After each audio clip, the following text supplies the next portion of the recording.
Welcome back to the channel. Today video is about our /best of Reddit stories. First story. My wife wanted to open our marriage. Now I have a new lover and she regrets everything. Never once did I think I would get to this point, but here we are. My wife and I have been together for 10 years but married for 8.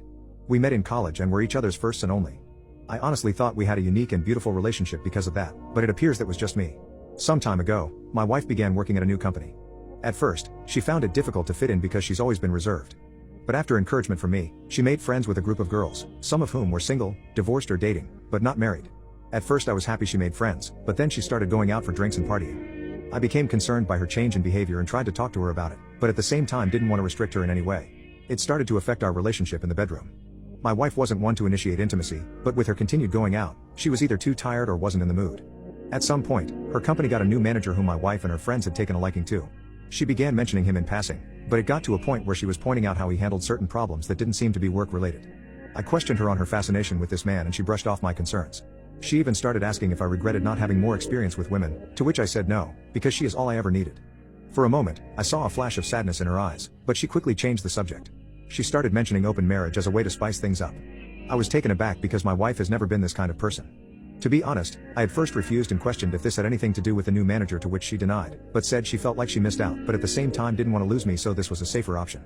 I wondered if she was playing with fire, then reluctantly and naively agreed. So for a year my wife goes on dates, has one-night stands, then, as if I didn't see it coming, somehow is in some kind of relationship with that manager. On the other hand, I had a few dates, but no one-night stands because it frequently felt wrong to me. My wife would ask if I was fine, but it really wouldn't change her behavior.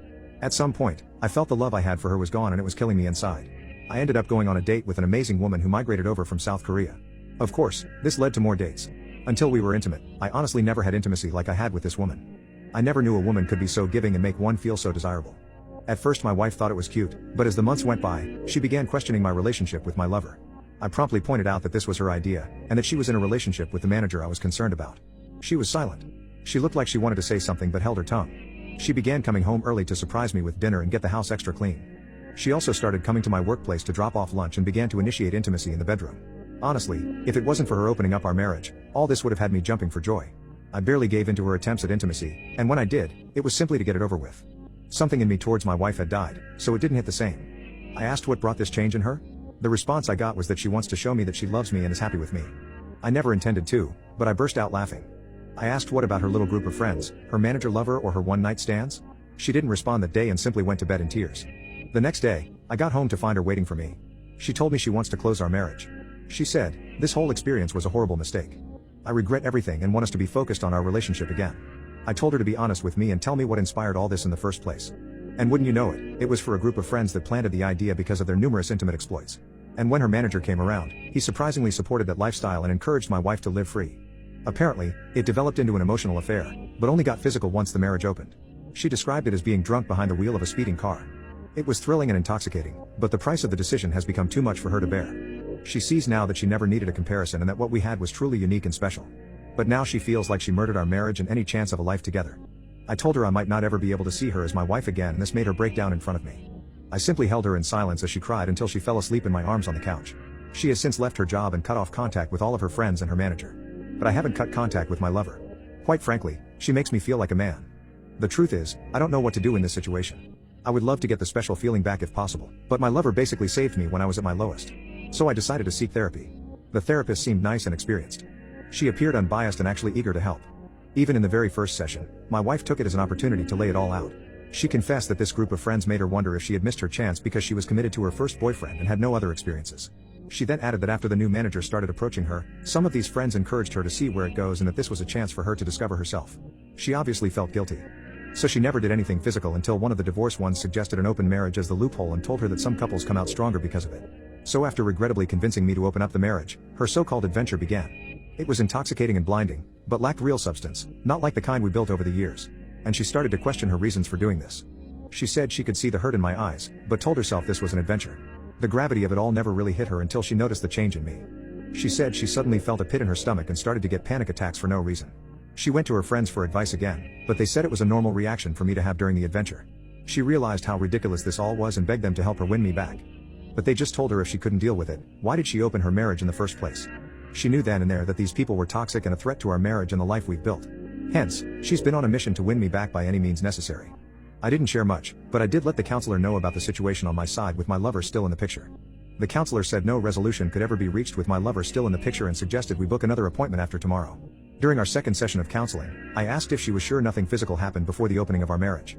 She looked towards the ground and begged me not to make her say it. She said it would destroy us. But after some pushing, she shared that it wasn't physical, but they touched themselves in front of each other. This moron convinced her that since it wasn't physical, it wasn't technically cheating. I was absolutely floored by this, and she started shaking and hyperventilating. Snot even began flowing from her nostrils as she cried and apologized to me.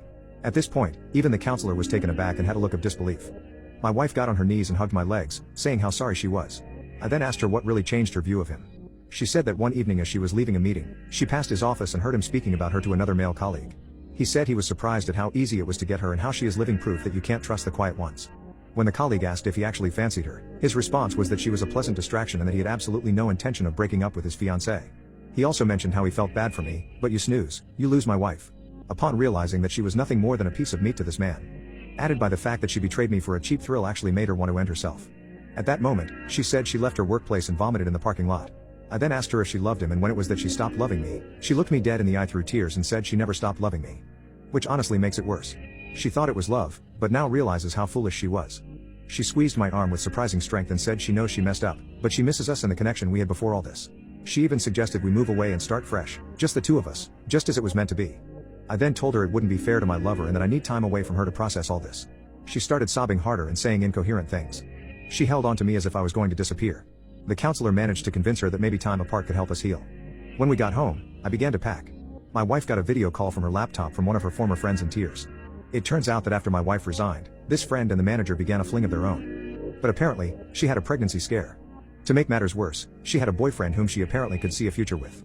And the only reason why she even had a fling was because she was curious about the experience. Funny how that seems to be a trend.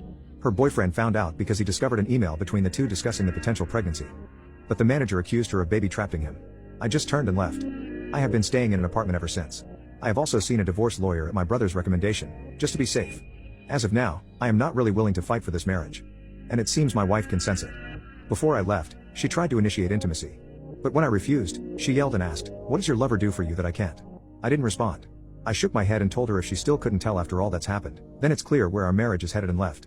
The sad truth is that she would do anything to go back and not make the same bad choices. But things don't work that way. Good luck to you, Rain. Next story. My brother is marrying a minor, and her parents approve. My, 20, brother Ellis, 40, is the typical golden boy of the family. Not that he made any outstanding achievements. He is simply the firstborn of 5 children. The other 4 of us stayed away from him from a very young age. Mom always protected him, and Dad coddled him since he was the heir. As if we were some feudal royal family. It must also be mentioned here that our parents belong to a very fundamental sect. Our grandparents, whether maternal, Wilsons, or paternal, Millers, disapprove of our upbringing, so the rest of us 4 fled to them as soon as we were 14. In fact, our parents didn't care. They were content only to disown us but took no legal action. Me and my brother Julian, 23, grew up with our dad's parents, while Aaron, 30, and Isaac, 35, grew up with our mother's parents. Aaron and Isaac are now married, have good jobs, and live normal lives. Both sets of grandparents are very good friends, and the 4 of us practically grew up together. No estrangement here. Ellis stayed with our parents on the farm in the middle of nowhere. As far as we know, he doesn't even have a high school degree and can't even read what Grandma said. I'm going to college, and Julian is training to be a carpenter. Recently we all got an invitation to an engagement party. Ellis was probably about to get married. Nobody was quite sure how he managed to convince a woman to even get into a relationship with him, but I can't say that I was interested either. Since we had not seen our parents and Ellis for a long time, we agreed to come and decided to drive to the farm together. Our grannies baked cakes, and Grandpa Miller brought his infamous brisket. It was a kind of peace offering since he and Dad had parted with an argument. When we arrived at our parents' house, Mom and Dad greeted us in the yard. Ellis was there, too. He looked terrible. He'd put on a lot of weight, stank like hell, and seemed a little drunk. I was horrified. It got even worse when he introduced us to his fiancée. She was no taller than 5'1", hadn't even hit puberty, and obviously seemed very frightened. Then there were her parents, who looked like they stepped out of The Hills Have Eyes. We all tried to be polite even when we agreed something was wrong. We found out later that evening that Ellis' fiancée was just 12, hadn't gone to public school, and lived with her parents in an old cabin in the woods, and our parents had met their parents at the sex church. Our grandparents and we brothers are all incredibly shocked and afraid for the girl. Ellis already treats her like a dog, and from what we know from our parents, she won't fare any better with them. Her parents seem like they just want to get rid of her. I never thought something like this could happen in real life. My brother is marrying a minor, and her parents approve. Update. Of course, our grandparents couldn't take it for granted that Ellis was about to marry a child. Everyone knew it was illegal. The church wedding to take place in a few weeks was not legal, even if her parents signed the papers. Isaac, who has a friend who works in a law firm, asked what they could do. We ended up reporting everything to the police and CPS. However, this took many weeks. I never thought it would take the authorities so long to react. We weren't there, but later, Isaac said the police raided Mom and Dad's house. Everyone was arrested, and the girl, her name is Una, is now in a foster home. She has serious injuries, and Ellis has apparently already consummated the marriage with her. Una's parents were also arrested. In their hut, the police found 4 more children. All boys and girls no older than 11 and 1 infant. All children are with CPS and will probably never see their parents again. I hope this strange sect to which our parents belong will also be investigated. I can't imagine that this is an isolated case. We got a letter from Una thanking us for helping her. She didn't describe what happened to her, but we could piece it together from what little we knew. Our grandparents offered her to come and visit us if she wanted. Even if she doesn't want that, I hope that her life will be better now, also for her siblings. Next story. Why would I take your kids on vacation? You're my ex. I, 39, have been divorced from my ex-husband, 41, for 9 years. We have 2 kids, 12, 9. My husband got married to his new wife and they have 3 kids in total, 9 meters, 5 meters, 5F. They are expecting a 4th one. Me and my ex share custody of our kids. But within these 9 years there has been a drastic change in our economic status. I got promotions and now earn nearly 6 figures. But my ex lost his job that caused his income to change and become low. His recent job pays slightly less than his previous one. Here is the issue: since I can afford to buy a lot of things for my own kids, my ex and his wife don't like it. They say it is unfair to their own kids because they cannot afford to buy new things like I do. And all the children should have the same stuff. Last year I bought my son a laptop because he got the highest score in his exams. My ex didn't like it and told me that I am spoiling my kids and making them into an entitled brat. The issue arrived because his oldest with his wife 9 meters also wanted a laptop too. And for my ex their money is tight. He is the sole provider in their house and his wife is mostly a homemaker but works part-time sometimes. However, it's not like I do this to show off. I do tell my kids to be humble about the things they got and not brag about them. I do buy gifts for my ex's kids on their birthdays and Christmas. In August, my entire family and I have planned to go to Italy. It is supposed to be a family vacation. I will be taking my kids with me. They are excited too. My ex had no problem until he called me and asked if I could take his kids with me too. I was kind of shocked. He explained that they cannot afford to travel and his other kids were insisting that they go on holiday with us as well. They are sort of jealous of my kids for going abroad on a holiday. I straight up told him no. I won't be taking responsibility for someone else's kid. Though I make a lot more money than he does, I cannot afford the accommodation for 6 people. I told him his kids are none of my concern. After he hung up, I got messages from his wife calling me a cruel bee.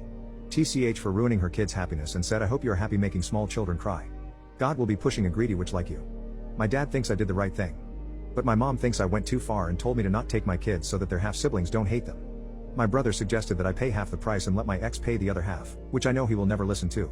I rejected both the ideas. There is no way I would leave my kids for days to go on a holiday in another country. Was I really cruel? I know it is not the kids' fault. I understand their urge to go on holiday. But asking me to pay for additional 3 kids is too much. Edit. Since people are asking, he did cheat on me when I was pregnant with my daughter. His new wife is indeed his mistress. I didn't mention it because I didn't think it was relevant to the story here. Next story. What is your biggest confession? When I was a kid, I tried to poison my entire family. I'm the middle child, and one day, I just got fed up because I felt like nobody would take my side. My parents favored my siblings most of the time, so I took the little black bottle at the back of the cupboard, which I thought was poison because it was small and black. I know, I'm stupid, and effing poured it all over the mushroom soup for dinner. I was smirking all throughout dinner, waiting for them to start choking. Turns out it was just vanilla extract. One night I was playing a drinking game with my friends, and everyone thought it would be a hilarious idea for me, the lightweight 18-year-old, to down 20 shots of alcohol. Hence enters F up number 1. It was a combination of a bunch of different liquors including Irish Cream, Tito's Vodka, Fireball, Pink Whitney, and anything and everything we could get our hands on. F up number 2, this was maybe my 2nd or 3rd time drinking, and was not used to alcohol in my system. F up number 3, I didn't know alcohol made me pee so much. We went out to the local elementary school and decided it would be a funny idea to play manhunt in the middle of the night, intoxicated out of our minds. As I was running around, I felt a trickle down my leg. I couldn't hold it in anymore and fell down. I was lying in the grass, in front of an elementary school, staring up at the night sky and pissing myself under the moonlight. That was my first of many, I'm never drinking again stories. As a kid, I swallowed about 15 pennies because I was acting like a piggy bank. I used the Seabat song on my girlfriend, but I think she actually likes it. My girlfriend isn't on any social media like Reddit or TikTok or anything. I came across the Seabat song one day and thought that one Reddit guy was onto something. I tried it out, and she kind of liked it. From time to time, I'll cue up that song when we're having our naughty time and hump to the rhythm. My girl hasn't complained yet, so I'm gonna keep doing it. Thanks for watching. Don't forget to like and subscribe.